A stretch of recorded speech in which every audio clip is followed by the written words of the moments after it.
Hello everyone and welcome back to Milo Farms. Well, we are out here today doing another reliability upgrade on one of the phasers here. We've got us a kit today that came from the same place as the torsion spring adjusters, the Barn of Parts sled salvage out of Pennsylvania. And the kit we have today is the fourth wheel kit for the Yamahas. This kit fits many different Yamahas from, I think, probably around 2003, like starting with the RX-1 era up to these 2007 phasers, and I'm sure it fits even more years past there, but I really don't know for sure. I installed this same kit probably 2-3 years ago on my RX-1, and what this kit does is it adds the fourth wheel to the rear axle on the track. And I'll show you down here on the bottom what we're talking about. So right down here on the back axle, Yamaha, I guess, in a with their goal to be weight efficient maybe and save money and so on, they opted, instead of having 4 wheels on the rear axle like the earlier sleds did, they went ahead and only put 3. So you have the outer 2, and then you have one in the center that keeps the track centered on these cogs here. But the problem with that is, if this right wheel over here on the outside breaks, you're fine because you have that inner wheel. But if that other wheel over there on the left of the screen breaks, you have no support, and it can either put you out of business or it can actually rip the track on the back corner of that axle back there, depending on what happens when it breaks. The other thing that's prone with these sleds is you can get some cracks in these back wheels. And as best I can tell, these cracks, I've had them on all these sleds that use these same rear axle wheels. The rear axle wheels are about $80. But this kit was only about, I think it was about $60 or something like that. I can't remember for sure. I'll put the link in the description. But these rear axle wheels, these cracks are just on the silver part on the outside, which is part of the structure, but they're not through in the black part that actually is holding the bearing in there. But the benefit of this kit is it's going to support it on these 2 inner wheels, which won't really matter if the outer wheels break. You'll still be able to finish out your day or get back to your car. The other thing it does is it just kind of balances out the whole track and makes everything perfectly straight and supported. And then a lot of guys have kits that put the rear axles to be more like a modern sled, so they get rid of these outer wheels altogether, have a replacement rear axle there that just has the center 2 wheels. But for trail riding, which is primarily what we do, I've read that it's not a good thing to only have those 2. It's better to have the 4. And so that's why we're going to put on this kit today. So back to the kit and what things come with it. You have one more rear axle wheel, which is identical to the one that's already down there. Then you have the spacer that goes on the outside of the wheel. And then you have the spacer that replaces the original wheel that was down there. And basically all you're doing here is putting the design of this back to the earlier model sled that had the 4 wheels. So let me show you over here on the Mountain Max 700. So you can see right under here the Mountain Max 700 has 4 rear axle wheels. It also has some slightly different exterior wheels that don't seem to crack like the other ones did.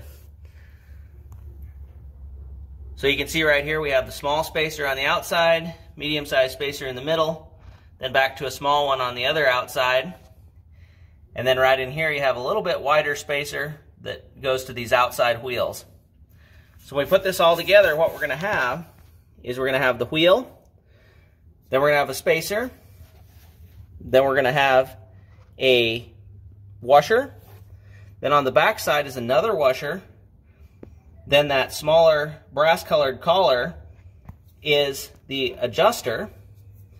Then you have another collar in there that's the aluminum piece, and then the wheel. So that's what it's going to look like when we're all done. So to start with here, what I've done is I've got the snowmobile up on the hoist, just as we have before. I've got the snowmobile positioned so the track is sitting on the floor, so the weight of the track's supported, and there's no machine weight sitting on it. It's just laying on the floor, basically. And then what we're going to do is we're going to take this nut completely off and take this wheel completely off. So I'm going to set the camera down and we'll go ahead and do that. So what we've done to start with is we took this nut off right here. Then we're going to go ahead and go on the back and we're going to take off this nut right here. We're going to loosen it all the way back to where it's flush with the tip of this bolt, and we're going to do the same thing on the other side. I always measure and write down the numbers is what I tighten these. I always write it down on the outside of the wheel here, which is written on the other side. So we're going to back it out to that number of turns, and that will be at 0, and then we're going to go ahead and start taking things apart. So I loosened those bolts 5 turns. You can see now the nut is flush with the bolt on the end there. And then went ahead and took this wheel off. And here's what you're left with inside. You have a spacer, and then you have a washer right here. So we'll set both those to the side, and then what we're going to do is we're going to try to get this shaft out, and we've got to get the shaft out enough that we can get all the way to the other side to get that wheel put on. So there's what you're left with. We've got the old spacer out. We're going to put that to the side. We've got the new spacer and the old spacer. We'll go ahead and put the new spacer all the way over. That'll be the first thing that we put on. Then we'll take the wheel. And it doesn't matter, new or old wheel, but the part that has the bearing here that's open goes to the inside. That's how they all seem to be. So we'll go ahead and put that in. And when we do, we want to make sure it goes in those cogs, which is easier said than done for the first one. So you sometimes have to use a screwdriver, you have to fight with it, you have to swear at it, you have to do whatever to get it in there. And then to get the axle slid back over, because all the weight of this track has all sagged down and is pulling on it. So I'm going to set the camera down, we'll get that in and come back. So that went much easier than expected. So then the next step is you put the center spacer on right here, and then we'll go ahead and slide that shaft over across to fill in up to the point of the tip right here. So that's slid through. Then we'll go ahead and put the wheel on, and again that wheel has to go into these cogs right here to be able to center that track. So there's the wheel in place, and now we're up to the hardest part of this whole thing. This piece right here, I don't know if originally they're slightly bent or if they get bent over time and use, but this thing has to be facing the same direction that it was when you took it off. If you flip it around, this bolt on the back will be all cockeyed and you can't get to the adjuster anymore. So you got to make sure this thing is sitting the direction that it was. Then you're going to put the small spacer on that shaft and get it in there, and you'll probably have to pry it in with the screwdriver down in here. And then you put the washer between the adjuster and the aluminum frame. So I'm going to get it in there, and then we'll get the washer in secondly. So this last part here, once you've gotten it to this point where you've got all 3 wheels back on, this last part here is what I would argue is probably the most difficult part of the entire process. What you have to do is you have to get this adjuster that only fits one direction because of the way it's bent, which I don't know if that's original or if it is bent that way from use, but every single one I've ever taken apart is that way. So you've got to keep that spacer the right direction. You've got to use a screwdriver or a wedge of some sort from the top to push this piece right here, this aluminum spacer, over to the right of the sled, and then slip the axle back against this piece here. So I'm going to set the phone down and do that now. So what I find works the best is to take the screwdriver, put it behind the adjuster, and then push the adjuster to the left, spreading the rails wider, and then slide that piece over. So then you want to slip the axle back into place and slide the axle through the adjuster. So that gets the axle moved up so it's almost flush with the interior edge of the rail. Then the next thing you have to do is you have to get this washer between the adjuster and the back side of the rail. So the easiest way to do that again is using a screwdriver to come from this side and pry the adjuster away from the rail. So you've got to get that washer in. So the easiest way to do it is to come from the top like this, and using the pry bar against the side of the hole in the track, and spread the rail, the slide rail, away from the adjuster, and then you'll slip the washer in the end. So what you're left with looks like that. So there we go, got the washer in place. And so here's what we have.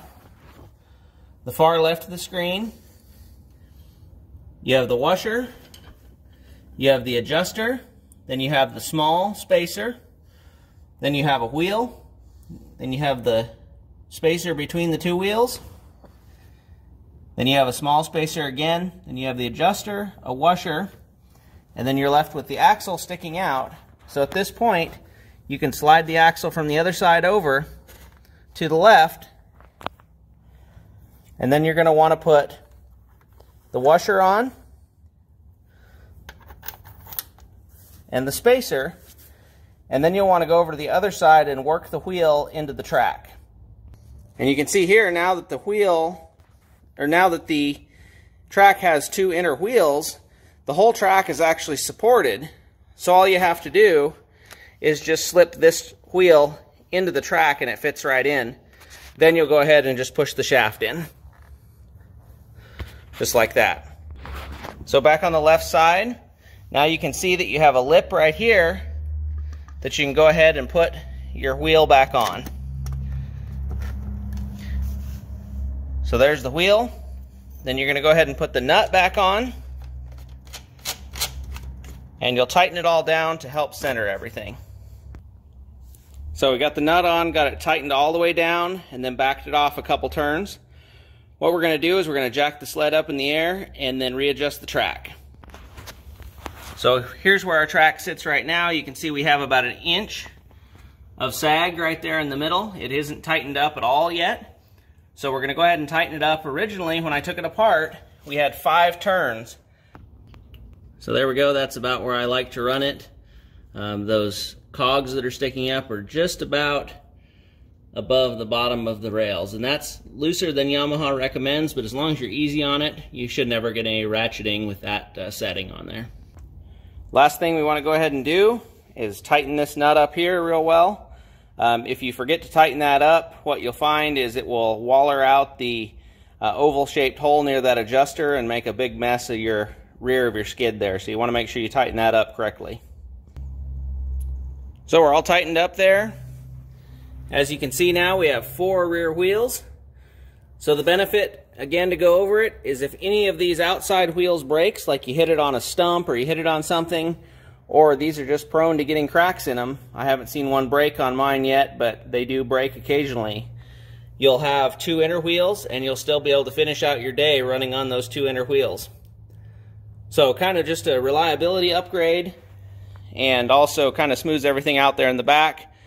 I don't know if it's any problems, you know, that has ever happened because of those other than the reliability issues, but it definitely makes me feel a little bit more comfortable having it balanced out there.